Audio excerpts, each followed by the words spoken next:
warahmatullahi taala wabarakatuh. Salam sejahtera bagi kita semua.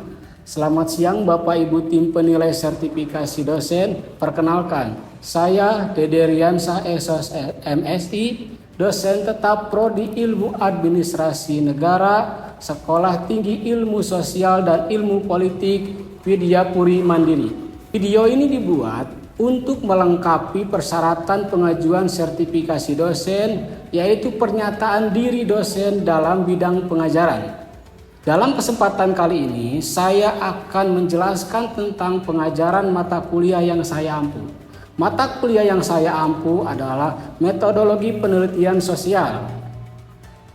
Mata kuliah metodologi penelitian sosial merupakan fondasi penting bagi kepakaran administrasi negara karena membekali praktisi dan akademisi kemampuan untuk merumuskan kebijakan publik berbasis data serta mengevaluasi kinerja birokrasi secara ilmiah. Adapun bobot SKS dalam mata kuliah ini adalah 3 SKS. Perkuliahan ini dilaksanakan dengan 16 pertemuan, diantaranya 14 materi atau lapangan dan 2 adalah ujian. Terdiri dari 1 ujian tengah semester dan 1 ujian akhir semester. Pada pertemuan ke-13 dan 14, mahasiswa akan terjun ke lapangan untuk membuat penelitian atau proposal penelitian, di mana nantinya proposal penelitian tersebut akan dipresentasikan pada pertemuan terakhir sebelum ujian akhir semester. Adapun CPL dalam mata kuliah ini adalah bagaimana mahasiswa menguasai konsep dasar serta metode penelitian administrasi dan kebijakan dengan menggunakan beragam metode terbaru dan contoh aplikasinya. Untuk CPMK pada mata kuliah ini terdiri dari 5 CPMK. CPMK pertama mampu menjelaskan konsep dan filsafat ilmu, etika penelitian, serta perbedaan paradigma pendekatan kualitatif dan kuantitatif dalam ranah administrasi. Untuk CPMK yang kedua, mampu mengidentifikasi, merumuskan, dan membatasi masalah penelitian yang relevan dengan isu-isu kontemporer di sekitar publik. Adapun CPMK yang ketiga, mampu menyusun tinjauan pustaka, landasan teori, dan kerangka berpikir atau hipotesis penelitian secara logis dan sistematis. Untuk CPMK yang keempat, mampu menyusun desain penelitian kualitatif ataupun kuantitatif, termasuk menentukan teknik sampling atau informan, instrumen pengumpulan data, dan teknik analisis data. Untuk CPMK yang terakhir atau yang kelima adalah mampu menyusun proposal penelitian ilmiah secara mandiri dan bermutu yang siap diajukan sebagai rancangan tugas akhir. Berikut adalah pembelajaran mata kuliah metodologi penelitian sosial pada pertemuan ketiga. Selamat siang rekan-rekan mahasiswa.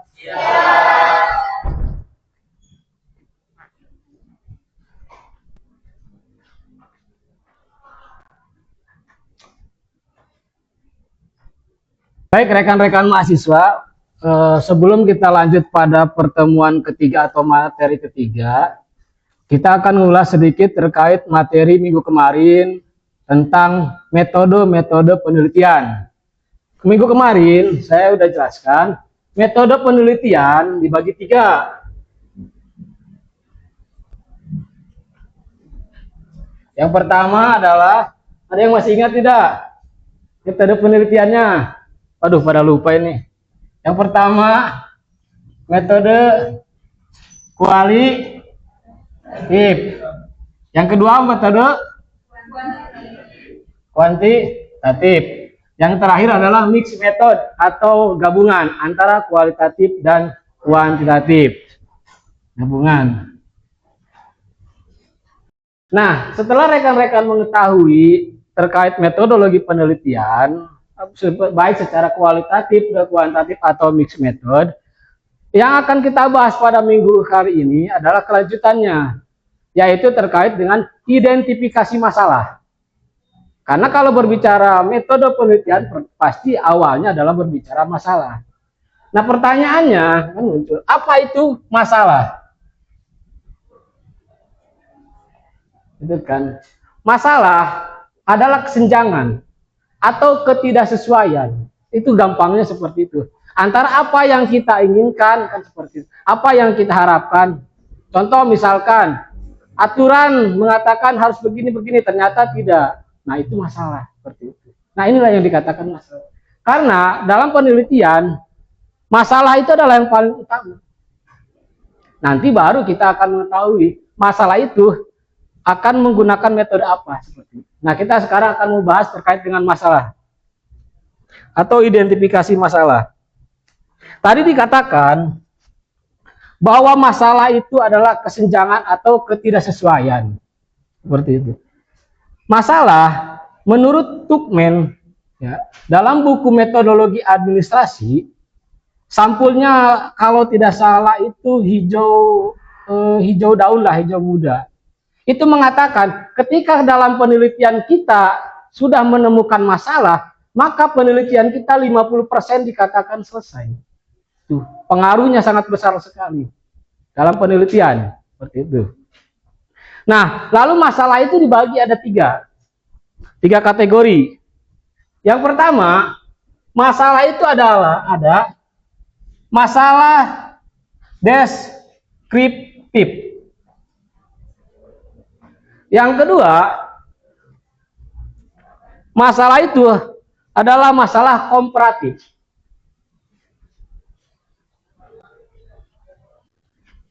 Yang ketiga, masalah itu adalah disebut dengan masalah asosiatif.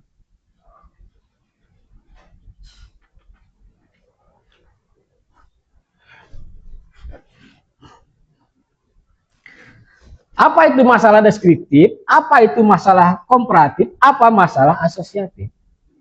Masalah deskriptif di sini dikatakan permasalahan atau suatu masalah yang berkenaan dengan pertanyaan terhadap keberadaan variabel mandiri.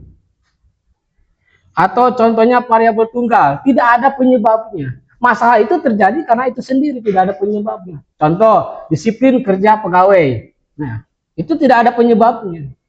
Seperti itu. Pelayanan publik, itu tidak ada penyebabnya. Misalkan seperti itu. Itu yang disebut dengan masalah deskriptif. Seperti itu. Hanya variabel tunggal. Masalah sendiri, tidak ada penyebabnya atau tidak ada pengaruh lain. Ini dikatakan tidak terjadi pengaruh, misalkan disiplin itu dipengaruhi oleh A atau B atau C, tidak. Dia hanya berdiri sendiri bahwa masalahnya adalah terkait dengan disiplin saja. Itu yang disebut dengan masalah deskriptif. Nah, lalu selanjutnya ada yang disebut dengan masalah komparatif. Masalah komparatif ini adalah permasalahan penelitian yang bersifat membandingkan keberadaan suatu variabel atau lebih pada variabel atau sampel lain. Contohnya seperti apa? Misalkan masalah komparatif, walaupun ini jarang ya, seperti itu. Apakah ada perbedaan kinerja laki-laki dan kinerja perempuan? Itu kan membandingkan. Oh, berarti itu adalah masalah dengan disebut dengan masalah masalah komparatif.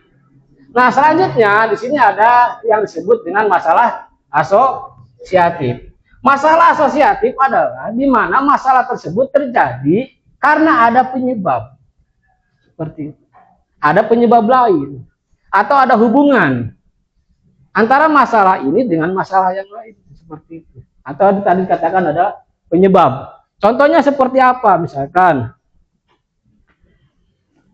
contoh misalkan pengaruh, kan seperti itu.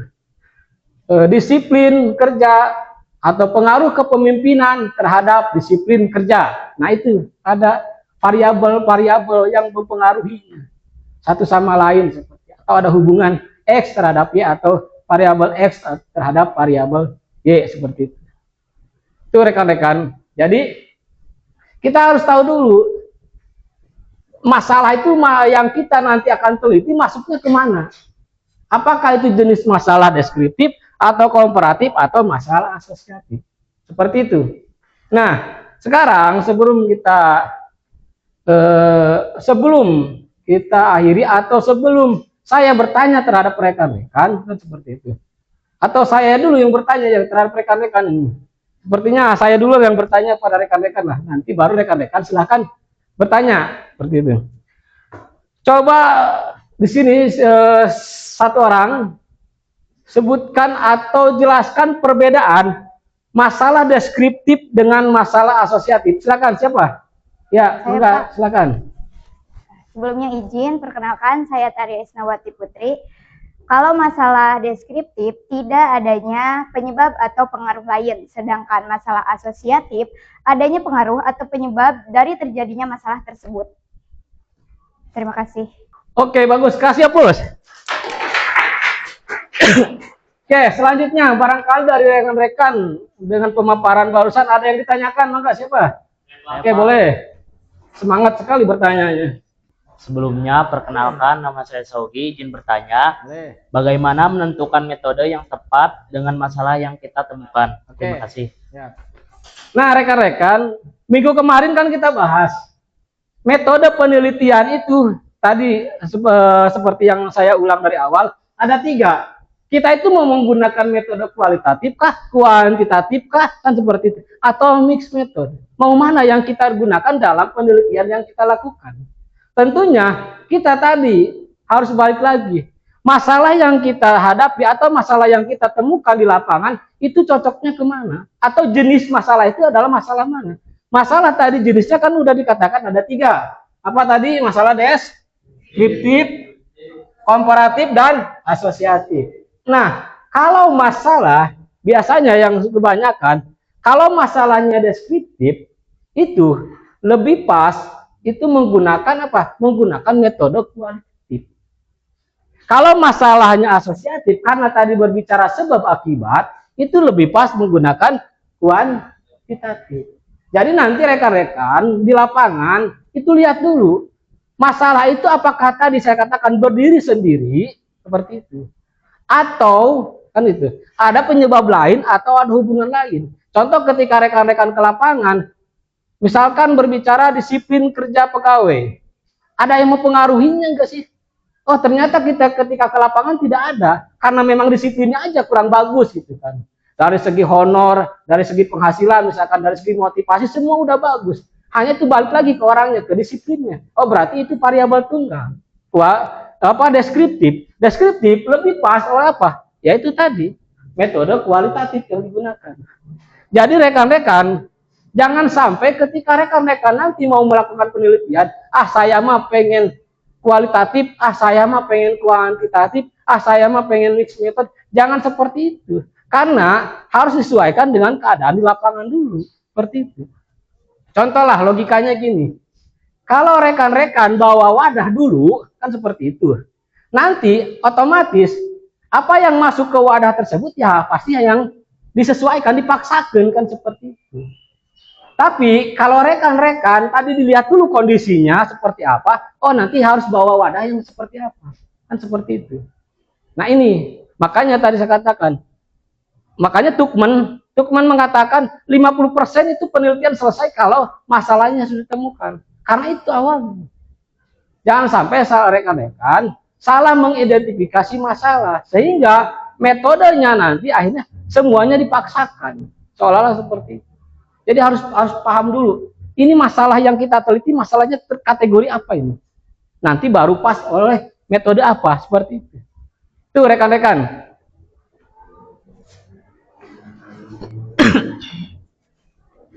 Materi hari ini saya cukupkan sekian. Tidak lupa untuk rekan-rekan mahasiswa pada pertemuan selanjutnya nanti yang akan kita bahas itu terkait dengan apa? Data penelitian.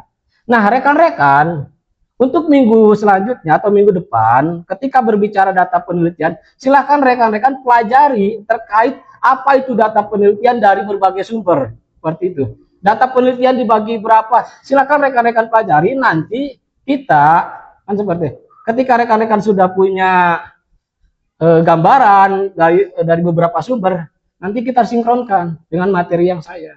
Seperti itu. Untuk pertemuan kali ini saya cukupkan sekian, terima kasih. Sekian video rekaman proses pembelajaran untuk mata kuliah metodologi penelitian sosial pada program studi Ilmu Administrasi Negara Sekolah Tinggi Ilmu Sosial dan Ilmu Politik Widya Puri Mandiri Sukabumi. Semoga dengan adanya video ini menjadi pertimbangan yang baik dalam proses penilaian sertifikasi dosen 2026. Akhir kata saya ucapkan terima kasih. Wassalamualaikum warahmatullahi wabarakatuh.